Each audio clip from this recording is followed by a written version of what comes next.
ya por donde lo quiero. Para ambas dos, si querés igual referirte a esta como principal. Ahí se no, está bien, no, está bien. Digo, pero esa como principal está. De nuevo, Guillermo. Bueno, cuando quieras. Hay un episodio de el programa de televisión La Ley y el Orden, Unidad de Víctimas Especiales, en la que el equipo de detectives del programa persigue una red de pedófilos y en la comisaría se discute qué es pornografía.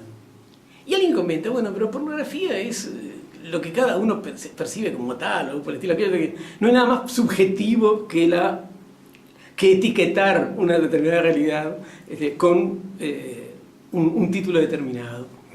Y la detective Liv Benson, que interpreta a Melissa Hargitay, contesta, perdóname, los que saben qué es pornografía son los dueños o los encargados de los videoclubes que tienen clarísimo en qué góndola colocar Vértigo y en qué góndola colocar B de vagina. O sea, de alguna manera la frase es una broma interna dentro de una serie de televisión, pero sirve como punto de partida, como reflexión acerca de justamente eso. ¿Cómo etiquetamos ciertos productos culturales o ciertos productos de entretenimiento? ¿Y con qué objeto?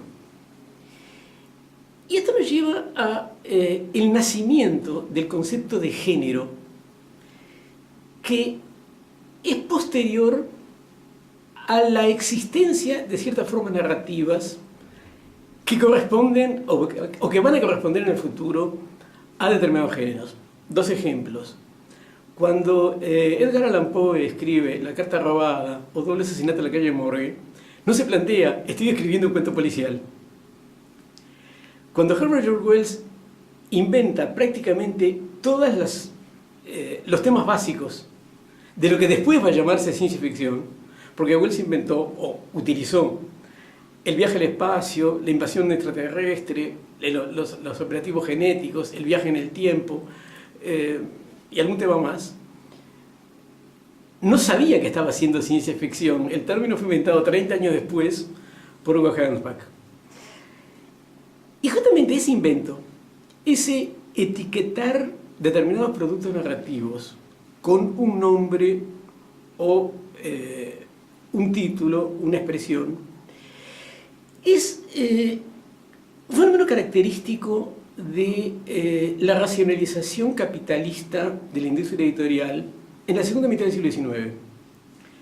Es decir, los tipos que editan y venden libros buscan algunos mecanismos de venta que le aseguren al comprador, ya simplemente con ver el libro, la tapa o una rápida ojeada al contenido, aproximadamente de qué se trata.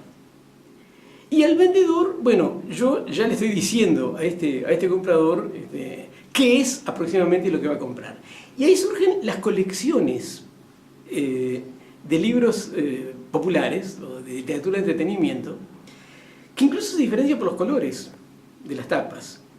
Por ejemplo, las novelas de amor tienen tapa rosa, y eso es el invento de la novela rosa. Mucho tiempo después, una editorial francesa va a publicar a los escritores duros norteamericanos, Kane, Hammett, Chandler, etc., en una colección llamada Série Noire, serie negra, y con tapas negras. Con eso inventaron la serie negra o la expresión negro vinculado a una determinada forma de género policial. Cosa que no ocurre en Italia, donde las novelas policiales se publicaban en colecciones de tapa amarilla. Por eso todavía en Italia el policial se llama giallo. También en Argentina, Editorial Thor y alguna otra publicaban a Edgar Wallace o las primeras novelas de Simenon en una colección de tapas amarillas. O sea que también había una colección amarilla Thor, que era la que identificaba a las novelas policiales. De alguna manera, esa racionalización, de esa racionalización surgen los géneros. Repito, la ciencia ficción fue inventada, de alguna manera, si no no retrocedemos hasta Luciano de Samosata en el siglo II, que es decir, demasiado a un viaje a la luna, prácticamente por George Wells. Sin embargo, el término mismo surgió en las revistas editadas por Hugo Gernsback en los años 20, es decir, 30 años después de Wells, para referirse a historias fantásticas donde había científicos, máquinas maravillosas, visiones del futuro, etc. Es decir, fue otra etiqueta para vender un tipo de producto determinado. El cine, de alguna manera, hereda unas cuantas de esas etiquetas y agrega alguna más a lo largo de su desarrollo.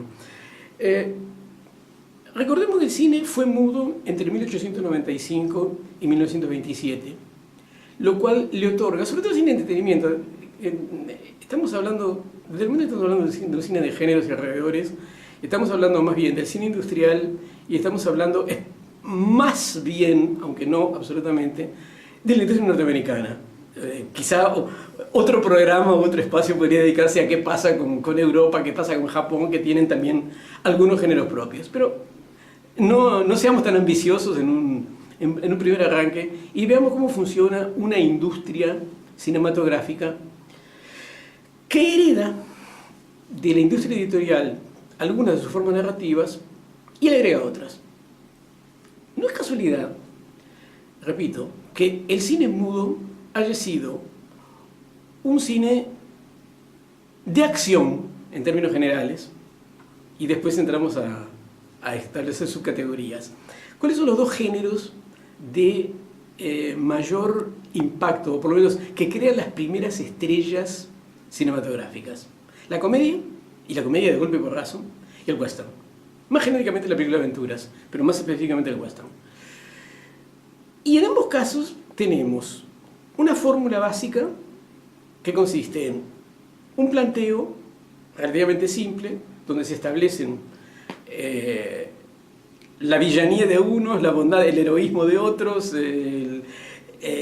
la condición de damisela en peligro de alguna señorita tercera, y la resolución de esa situación en una persecución, un tiroteo, una situación de acción o de violencia, sea cómica, la persecución cómica con tortazos, corridas, cosas que se rompen, el tiroteo final de cualquier western. O sea, de ahí, de alguna manera, el cine está heredando la comedia de...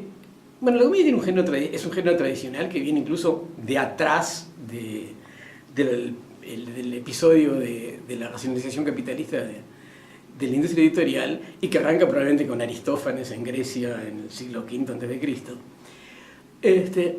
Y sobre todo las convenciones de la comedia del arte italiana y algunos otros géneros intermedios. En el caso del cine de acción, y en particular del western, de una tradición más local, norteamericana, y característica de una sociedad en formación, que es la épica y la idealización del pasado. Es decir, la épica no es el pasado tal como fue, sino el pasado tal como nos gustaría que hubiera sido. Estoy simplificando un poco, pero más o menos la idea es esa. Y el western, o por lo menos sus comienzos, vienen un poco de ese lado, ¿no? O sea, idealicemos el pasado, creemos nuestros héroes, es decir, en último término no hay tanta diferencia entre el western y la Ilíada, es decir, los griegos hicieron lo mismo, independientemente de que la Ilíada quizá tiene un vuelo poético que solo unos pocos westerns contemporáneos han obtenido, pero el origen es un poco el mismo. Es decir, y ahí es interesante ampliar un poco el concepto y ver cómo una sociedad de formación empieza a crearse o a recuperar de diversas fuentes diversas formas narrativas que expresan a ciertos sectores de la sociedad. ¿Dónde nace el western? En la frontera. Es decir, los Estados Unidos expandiéndose hacia el oeste, construyendo una sociedad todavía en formación imperfecta. ¿Qué generan las ciudades del este? Más grandes, con más violencia, más cultura, más civilización, también más delincuencia organizada, el policial.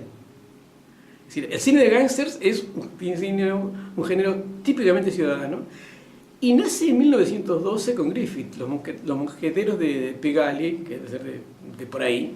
Debe ser la primera película de gángster. Casi ahora mañana aparece uno que me muestra una película anterior todavía, así que me desmiente la fecha. Pero digamos que ya en 1912 tenemos películas de gángsters, tenemos películas del oeste, tenemos comedias. ¿De dónde viene todavía un género que ya empiezan a hacer, aunque quizás se destaque menos en ese primer periodo y va a tener más importancia en los años 30, que es el terror fantástico? Ahí la tradición incluso es anterior, es decir, el antepasado del terror fantástico es la novela gótica, que característicamente nace a mediados del siglo XVIII.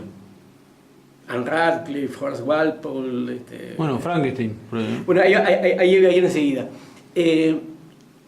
Frankenstein y Drácula, que son del siglo XIX y son los dos grandes mitos de la novela gótica, son herederos de esa tradición. Y no es casualidad que sean herederos de una tradición nacida en pleno iluminismo. O sea, junto con la afirmación de la razón como la herramienta que lo interpreta todo, mediados del siglo XVIII, la enciclopedia, Diderot, Voltaire, toda esa historia, aparece la novela gótica, proclamando fantasmas. Es decir, el Castillo de Otranto debe ser de 1749 o por ahí.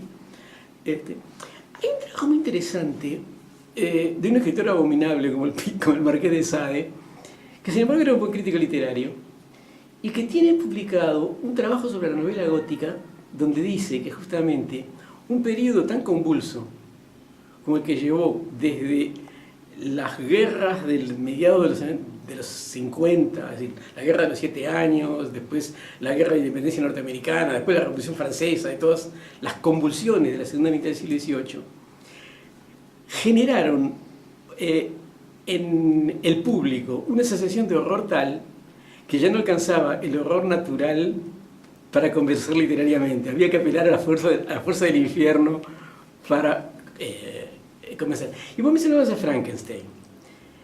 Frankenstein nace en 1816. El momento en que Napoleón ha sido derrotado, en que hay de vuelta un Borbón en París, en que Metternich está manipulando a la Santa Alianza, es decir, está creando una nueva organización monárquica, absolutista y reaccionaria en Europa, que está hundiendo los ideales de la Revolución Francesa. Y recordemos cómo nació Frankenstein. Una apuesta en el verano de sexo, aburrimiento y chapuzones en la piscina o en el río, en Villa de Diodati, donde estaban Lord Byron, Shelley, su futura esposa Mary, el secretario muy privado de Byron, John Polidori, y algunos más, y a los que Byron, después de haber estado leyendo novelas góticas, desafía para que escriban, a ver quién es capaz de escribir la novela gótica más terrorífica. Polidori escribió un cuento bastante mediocre que se llama El vampiro, y donde el vampiro tiene todos los rasgos de Byron. Esa fue su forma de vengarse de Byron, a quien terminó odiando. Byron se puso a escribir algo y lo tiró, como de costumbre. La mitad de las cosas que Byron empezaba no las terminaba. Y Mary Shelley escribe Frankenstein, que es, de alguna manera, recordemos el subtítulo de Frankenstein: Frankenstein o el moderno Prometeo. Shelley escribió un largo poema que se llama Prometeo desencadenado, que es de alguna manera la exaltación de las ideas iluministas del siglo XVIII, es decir, el futuro promisorio del hombre, justamente Prometeo, el semidios que trajo el fuego a los hombres y desafió a los dioses. Mary Shelley es mucho más desconfiada. Ya se está viendo de que en 1816